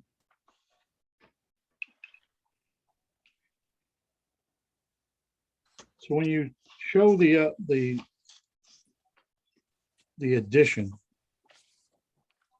and it says second floor, but it's actually bigger on both floors or just the second floor? Because I'm looking at the elevation. We're looking at the, yes, let's go back to the elevations. So if you look at the existing elevation, I think that would help you. Well, So I we understand basically- everything from the front. Okay, So, but on the ground level floor, the first floor, I see where you have the three light door under the covered patio. mhm. So does that go all the way back to the old building, or is the old building getting any bigger on the first floor? The old building, we're adding this L-shaped addition to widen the building slightly and add a powder room on the ground floor, and the rest will be the covered patio. Now I understand. Yeah.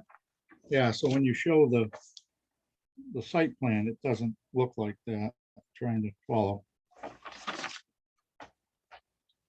All right, so the L, I got it, the L shape, so it is, you are filling in, creating the rectangle on the first floor level.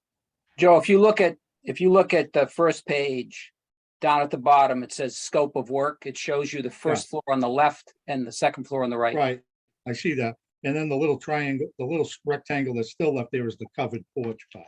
Right. Correct, Looks like. correct. So there isn't an increase to the first floor, okay. Yep. Just wanted to make sure that was clear. And I've also broken it down on the front page on A 1.01 with a square foot indicating and as correctly shown the diagram to clarify, because we're not filling out the ground floor And completely. you did make mention of the frontage. Are you pulling back from the frontage somehow? We- Because you say you went from 0 to 4 feet. The actual building is 4 feet setback, and then there's that little portion that's protruding out that is leading to the basement. I'm assuming at some point it was a little shop because it has a door and a window. Is that going away? That is not going away, no. So you're still at 0 then, you're not at 4. Correct. Because on your chart, on your dimensional requirements, you show going from 0 to 4 feet. So it's 0 to 0. Okay, it's not changing. Okay. Mhm. Any other questions by the board for clarity at this point? No, I think I don't have a question. I think when I first saw these plans, I drove over there today and looked at it. My only concern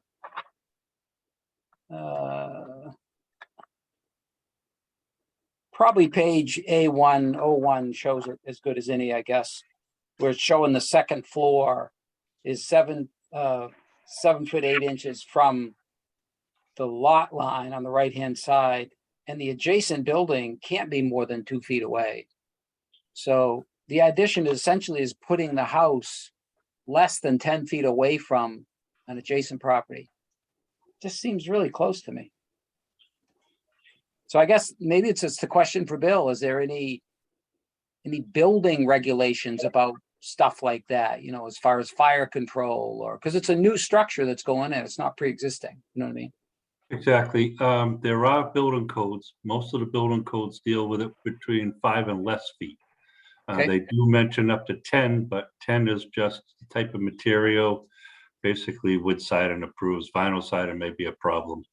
But there is a separation that would have to be dealt with in that little area. But again, it's not that critical until you get to 5 feet. Okay. Thank you. Yeah, and I guess the fact that the other house is already existing at like 1 foot setback. I don't know that. Yeah, that's the- obviously, Right. yes, We will hear from the neighbor. but they're We did receive- grandfathered, right? They're already there. Yeah, no question. And I I did receive believe- communication from the neighbor. I would ask before we take testimony, did you speak with the neighbor? And what was the response? I believe the owner, Sally, spoke to the neighbor and she was in favor of the project. She was okay with it. Sally, are you with us? Are you online?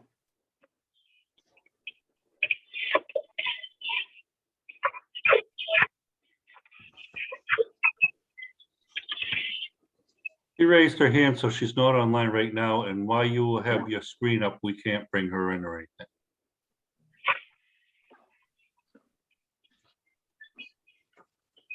There we go. Maybe she can let her speak anyway.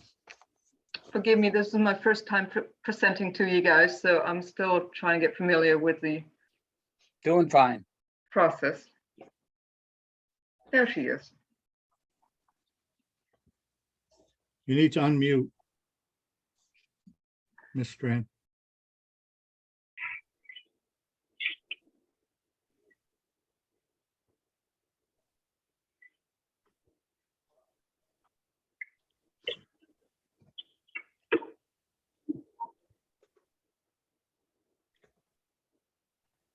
Sally, you're on mute.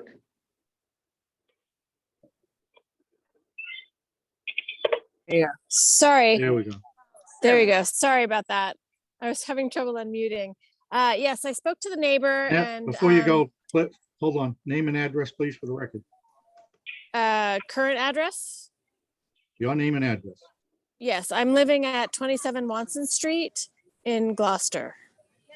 And your name is Sally. Sally Strand. Strand. We have to get all this on the record. That's all. Okay, I'm sorry. Go ahead. Yeah, so I spoke to the neighbor and she's in favor of me renovating the house. And it's, you know, she's been living with a hoarder next to her that's had critters living in the house, and it's been in disrepair for a very long time. So she's very in favor of the renovation. When you say the neighbor, who are you speaking of? Oh, Judy Drinkwater. Who's the Okay. neighbor on? Who's the adjacent to neighbor in right? the other, yeah, in the other red house. Okay, so the board received communication from them, quite to the contrary of what you're saying, and they're going to be able to speak. They gave us a 3-page question about a number of things, not necessarily that would affect the permit, but just before you say they're in favor, they seem concerned, that's all. And we'll let them speak that are in public testimony, but you say you reached out to them, and anyone else? Or The other neighbors are renting out their premises and they have not spoken up. but you haven't spoken to them? Okay, No. all righty. Any other questions by the members at this point before we take testimony? Seeing none, anyone in the audience wishing to speak in favor of the application, please raise your hand. Anyone in favor? I'm raising my hand, but I don't think I'm on audio. I mean, Who would on this be? Sally Strand, I'm in favor. Well, obviously, you were part of the presentation. Okay, seeing none, anyone wishing to speak in opposition to the application, please raise your hand. Betsy Smith first. And again, everyone, name and address for the record, and then tell us what you want to say. Chairman, this is Betsy Smith. I'm a co-owner of the home. My permanent residence is at 102 Ardmore Road in West Hartford, Connecticut, but I am co-owner of the property. Okay, We have submitted a number of concerns. It's not that we are opposed to renovation of this property. We have, our family has owned 252 East Main Street, our property, since World War II. We have seen people come and go, and we are eager to see the house restored.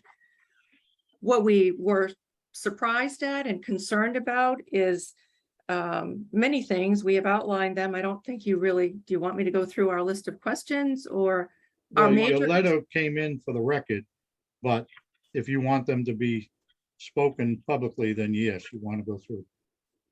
I mean, many of them, if they're just questions, Yes. you ask, on some of them you ask, is this permitted? Well, that's what we're here tonight about. Okay, so, We can almost permit anything. So yes, it does, it can be permitted, but it depends on some guidelines. okay. So our first question was, what is permitted? So you've answered that. We I'm going to go to our questions and concerns about the first and second floor additions. And you've already mentioned it, that the distance between the two properties, once the kitchen is out, will be 7.8 feet. That's really close.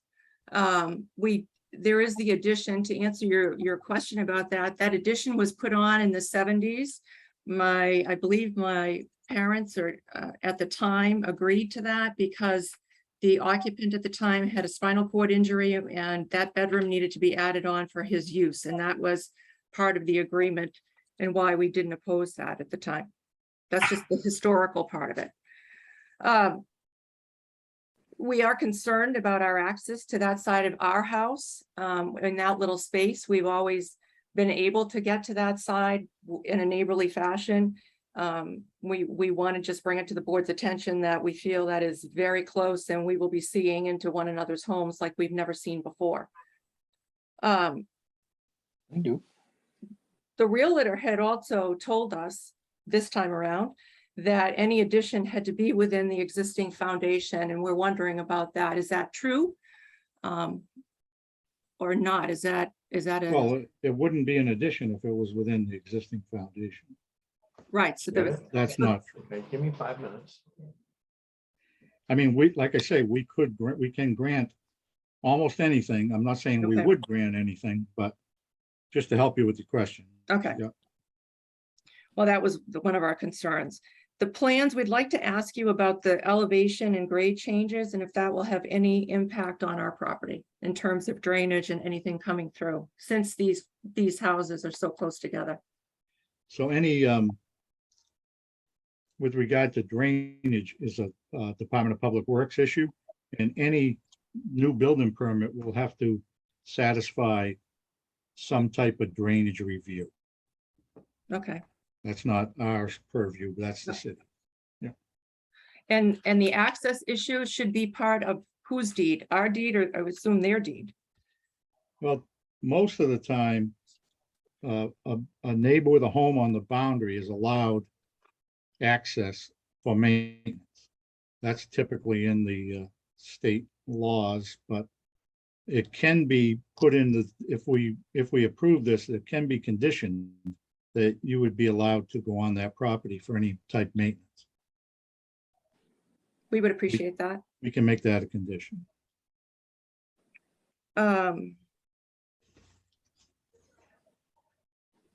In the front, there was mention of extension of the foundation to support the new balcony. Is that coming out towards East Main Street? For that balcony? I can answer to that. Yeah, We were please. just curious about that. We're not coming further out. It's just an addition to the existing portion that's protruding out and at the bottom.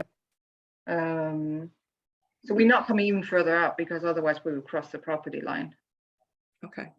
And it's not, we are considering a construction method that would just cantilever that addition to the balcony and not actually build, we're not considering building an additional foundation for that. So it'll be more of a cantilevered addition on the balcony. Okay. Again, not increasing the footprint. Yeah. Okay. So it will not affect the existing rubble wall that's already there, the stone wall in the front. Okay. I'm looking for my sister's also on the call, Judy Drinkwater. Your second page, you had, We have questions about the other structure on the property called the barn. Interesting, historically, it's been referred to as a studio. It was rented out in my childhood years. We're wondering what's going to happen with that and why any plans for that are not included with this, because it is so close to this addition and to the home. we don't, there's nothing before us asking us to deal with any change to that building. And is At this- that true? There'll be no change to that building? Well, if it's not applied to with us, we will not be, other than normal maintenance. I mean, they could re-side it, I suppose. Yeah, but yeah, or paint it, uh, absolutely, yeah. But no, not without coming to us. Okay. And I believe this is a report from my sister told me that there is also some notion that this could become an Airbnb kind of situation. Is that is a concern that we would have? Yeah, the zoning board has no regulation of how people use or own or rent or do whatever with their properties. Okay. And then my last point would be about parking. Parking on East Main Street is as all of you know, is challenging at best, especially in the summertime. A 4-bedroom house, no matter how you look at it, we have parking challenges, and we know that this property has even more parking challenges. So we just want to make sure that you're aware of the parking issue here.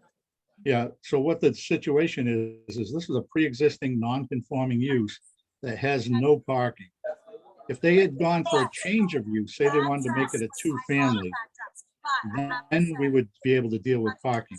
But they're just asking to alter and expand a pre-existing non-conforming structure. So it limits any discussion about the parking to some degree. I'd like to add something in regards to the parking in common. How long is it gonna take? It was in our interest to provide parking, and it's just geographically and geometrically because it's of the lot size, it is impossible to get any form of parking to the property. And also I do want to add, it's only a 3-bedroom, it's not a 4-bedroom. But we explored all kinds of options how we could bring parking to the property. But as you see on the site plan, it wouldn't even be a regulated parking space due to the shape of the property and how the structure is situated on Okay, it. thank you. Thank you. Anything else, Ms. Smith? No, that's it. Do you want my Okay. sister to state her name as Is she gonna come on or on the same line? she's on the same line? Yeah, with me? she needs to give a name and address. Okay. if She wants to talk, yeah. Has she raised her hand? Yes, so she has her own connection. We'll bring her in on hers. Okay. Thank you. Thank you. I believe I'm unmuted. Yes, you are. Okay, I'm Judith Drinkwater and I live at 252 East Main Street. The only conversation I have had with Sally Strand was when she informed me of what she planned to do to the property. It definitely needs renovation. We've never denied that. I just feel like the house is going to explode next door to me. It just seems that it's going to be very big. But if you allow it, so be it. And I will be a good neighbor. We've had this house for 77 years and we've never had an issue before. So as long as the B&B people are friendly and nice and all the rules are fulfilled, it will go smoothly, I'm sure. Thank you. Like I mentioned, the B&B aspect is B&B is not before us, but I know they are Right. working on increasing regulation and doing a better job with that on a different level. Wouldn't be our Right. commission. But hopefully Right. that's going to happen. Is there anything else that would make the project more tolerable for you? We're gonna condition that you're allowed access on the property to maintain your building. Is there anything Yeah. else that would help? Well, there's a fence there now. She keeps asking me who does it belong to? It's been there. I'm 71 and I remember climbing over it as a child to visit the neighbors. So I have no recollection of whose fence it is. If she wants to replace the fence and put it in front of the fence that's there, she can do that. I won't stop her. Other than that, I would have preferred that it just completely new windows, new shingles, stayed the size it was, quaint and simple to fit in with the rest of the neighborhood. But whatever. We can move forward. So the, with regard to those, the pipes for the fence that's there, it Right, would obviously have to go, to be on her property, be inside of that, so it will definitely be on her side of that. right. The uh, problem those is utilities. we're on ledge, the whole, my property, her property, so it's hard to say. She did have it surveyed and there are little pink markers there. And they're within, I'd say, an inch, half inch. So who's to say whose property it's on? I don't know. And to put a new one in, it would be challenging. Yeah. The one that's there is ugly, but I have a beautiful garden and I don't really look at it. Yep. If Hopefully this will get spruced up. if I could interject, we did have that Who discussion. is asking to speak? Please, through the chair. Who is that trying to speak? Sally Strand. Yep, you're not, you'll have an opportunity for rebuttal. Let everyone finish because there may be more people that want to testify. Thank you. Now we'll move, anyone else wishing to speak in opposition to the project? Anyone else in opposition, please raise your hand. I see none. So you, Ms. Strand, you'll have opportunity for rebuttal now to address anything that was brought up.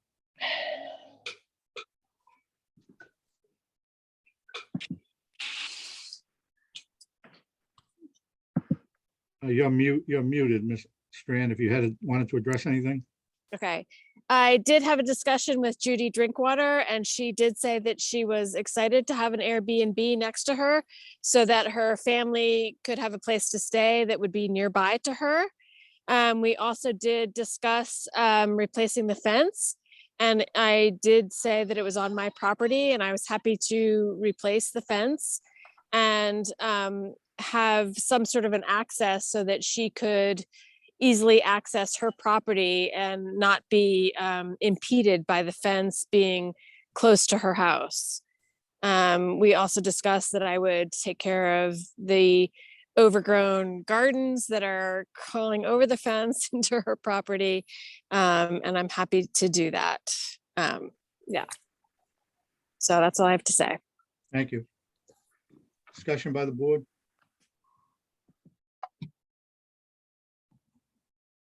I'm Michael? thinking. No, I'm just, I don't know, I'm looking, I have sort of mixed feelings about what's going on. I mean, it's a special permit. I don't think I can find it. I don't think I could vote against it. But Ms. Drinkwater and her family put an addition 1.5 feet away from the property line. So that was a choice, before zoning, but that was a choice that they made. This particular neighbor is close, but still staying 8 feet away from the property line, not 1.5 feet away from the property. They're not asking to, kiss the neighbor's house. So I think what's good for the goose is good for the gander, sort of here. So I'm guessing Ms. Drinkwater will be a good neighbor, and I'm guessing that Sally Strand will also be a good neighbor. Can't promise and guarantee anything, but seems that way to me. So. Anyone else? Mr. Chairman, just one side note, if I may. Yes. You mentioned that the drainage would be taken care of through DPW through the zoning ordinance. Just a side note, as the zoning ordinance doesn't kick into 500 square feet, and I believe the addition is 400 and something. I think there's 2 additions, aren't there? My only recommendation, to be clear, would be is that it Oh, must. have a drainage- 480, yeah. Yeah, so it must have a drainage plan, then they'll be, then they can't bypass DPW. I think that's fair. 481 square foot expansion. So we can condition a drainage plan? Yes. Yeah. we I think should. that's a good idea. The houses are very close. Yeah, I agree. And there's a lot of ledge there. Yeah. And all that does, I mean, it makes them put the gutters and find out where the Yep. water's going. Yep. Account. Okay, so with that, we would entertain a motion to approve with conditions. I can make that motion. Thank you. Petition of Sally Strand seeking special permit to alter, expand a non-conforming structure, 2.4.3, to enable petitioner to add additions to the building at 250 East Main Street. So our two-part test, it is more non-conforming. It's adding additions to the building on a non-conforming lot. It is not substantially more detrimental to the neighborhood, and I would move approval of the special permit. I would second that. Condition, wait, with I'm condition. sorry, yes, with the condition that a drainage plan is required as part of the building permit. Second. And that the people will be allowed access to maintain their property. And yeah, that access would be maintained for the neighbor to the right-hand side to maintain the property. Yep. Another Thank you. second. Yep. Thanks. Motion made and seconded. Roll call vote. Mr. Gyllenhaal, Yes. Mr. Russell, You got on mute. Got on mute, Robert. No, you got on mute. Yes. Mr. Nyman, Yes. Mr. Canavo, Yes. Mr. Parisi. I also vote yes for the special permit. It's not substantially more detrimental to the neighborhood, and I think the conditions will help the situation. You've heard our decisions favorable. We will we will create a decision for you, which will need to be filed with the Registry of Deeds to pull a permit. And Mr. Sanborn, if you would stamp and sign those plans on my behalf, I'll write the decision. Thank you. Thank you for your time. Good luck. Our Thank last you. hearing, our Appreciate last it. hearing of the night is the petition of Christine and Michael Pecoro seeking variance for front yard setback under 3.2 to enable petitioner to replace an existing shed and relocate it closer to the street at 30 Beacon Just one Street. more. Can you wait? Just one more. The shed. The Pecoro's on. There we go, Michael. You're muted. Joe, I always like to do full disclosure. Obviously, this is a minor thing we're doing here. I own the property. Hello? Yeah, just a minute, Michael. Yeah, 1 second. I just like to do full disclosure. I own 8 Beacon Street down at the bottom of Beacon Street. I don't have a problem hearing it. I would say if the applicant has a problem with me hearing it as a close neighbor, I have no problem recusing myself either. No, you should be fine. You're plenty away. Okay, we're ready. Name and address for the record and tell us about what you want to do. Michael, Yes, we're good now. I'm sorry, we had technical trouble. we all do. So Christine Pecoraro and Michael Pecoraro at 30 Beacon Street in Gloucester. Okay, what do you want to, what are you trying to do? So we come today as homeowners of 30 Beacon Street and residents of Gloucester since 2007. We're requesting a variance for placement of a new shed in front of our current old shed that needs to be replaced. This brings the front side of the shed placement closer to the property line, but leaves a safety clearance from the street. The cement wall that the old shed's front end sits on is 24 feet from the street. The new shed would sit 1 foot from the cement wall, and the shed dimension of 10 feet would leave 7 feet to our property line. In addition to that, there's 6 foot wide sidewalk clearance to the street. It would be a hardship not to have accessibility to safe storage for our aging years, and with a new shed on our property on the side front area near the driveway, the new shed would be aesthetically pleasing also. Our current shed street side is supported on a cement wall, as well as the remaining part of the shed is supported by pillars on our rocks. These are uneven natural landscape boulders, and the uneven surface is demonstrated by one pillar that measures 37 3/4, and the other pillar is 48 3/4 high to balance the old current shed. We measured and did our homework to try to purchase a Reed's Ferry shed. Their high-quality construction and the design would be complementary to our property and the neighborhood, with vinyl siding and colors to match the house and windows and flower boxes that on the street side that would enhance, not impede the view. The problem is that we have is Reed's Ferry has reviewed the site and will not install a new shed on pillars. They require a flat level surface that has to be prepared with a 6-inch base gravel for the shed to sit on. And that's why we request a new shed to be on the land in front of the old shed for stability and safety. Our property does not have a garage like many of our neighbors, and we have a shed that's old and needs to be replaced. We're dependent on the shed for storage for our snow blower, mower, tools, and bicycles. This is the only part of the property we can have a storage shed. We have a backyard, but the access is a steep set of stairs from the deck.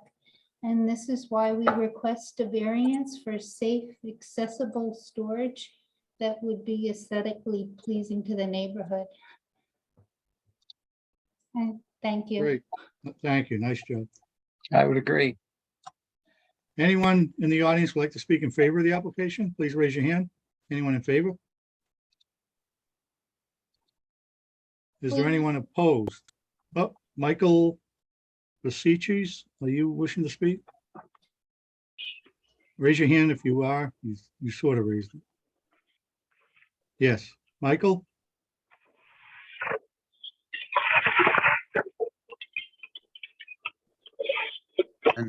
Can you hear me Yes. now? Yes, we can.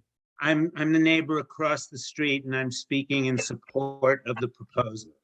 Can you I just give just- the address for me?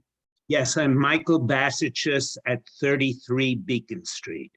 Great. And you did send in a correspondence. I think. Yes, and that was just to make sure that the variance wouldn't apply to any other type of building other than a shed. Yep. Okay, thank you. Welcome, thank you. So if you folks ever talk to Reed's Ferry, I've called them because they advertise our sheds are so good looking, you can even put them in the front yard. Well, you can't without a variance, and I wish they would stop telling people that. Because most people buy the shed, and then find out they need a variance.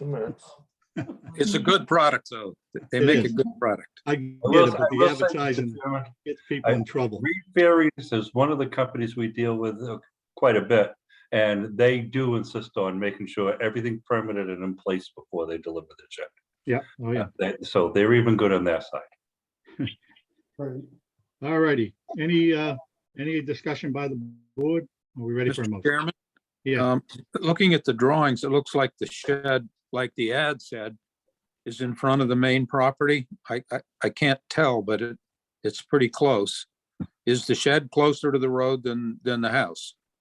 No, it is not. I checked that and very carefully, and it is within inches, but it is not in front of the house. Okay. Did Reed's Ferry tell you to do that?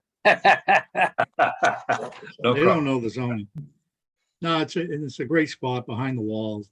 You got to get off that ledge. I get that. You're gonna have to put a fence up probably now so no one falls off it. But no, that's good. Can we have a motion on this one, variance? I can make a motion. Petition of Christine and Michael Pecoraro seeking variance for front yard setback to enable petitioner to replace an existing shed and relocate it closer to the street at 30 Beacon Street. I think they meet the hardship of the variance with topographical issues there, and guessing by the look at their house that they're gonna have a nice shed. They obviously keep up their property very nicely, and their direct neighbor, who's the most impacted, spoke in favor. So I would move acceptance of the variance. Second. Made and seconded on the variance, roll call vote. Mr. Russell, Yes, Mr. Nyman, Yes. Mr. Canavo, Yes. Mr. Gillino, Yes. Mr. Parisi. I also vote yes for the reasons given. It certainly meets the standard of hardship for the variance. You've heard our decision is favorable. We'll get a decision written and off to you in the future so that you can get rolling.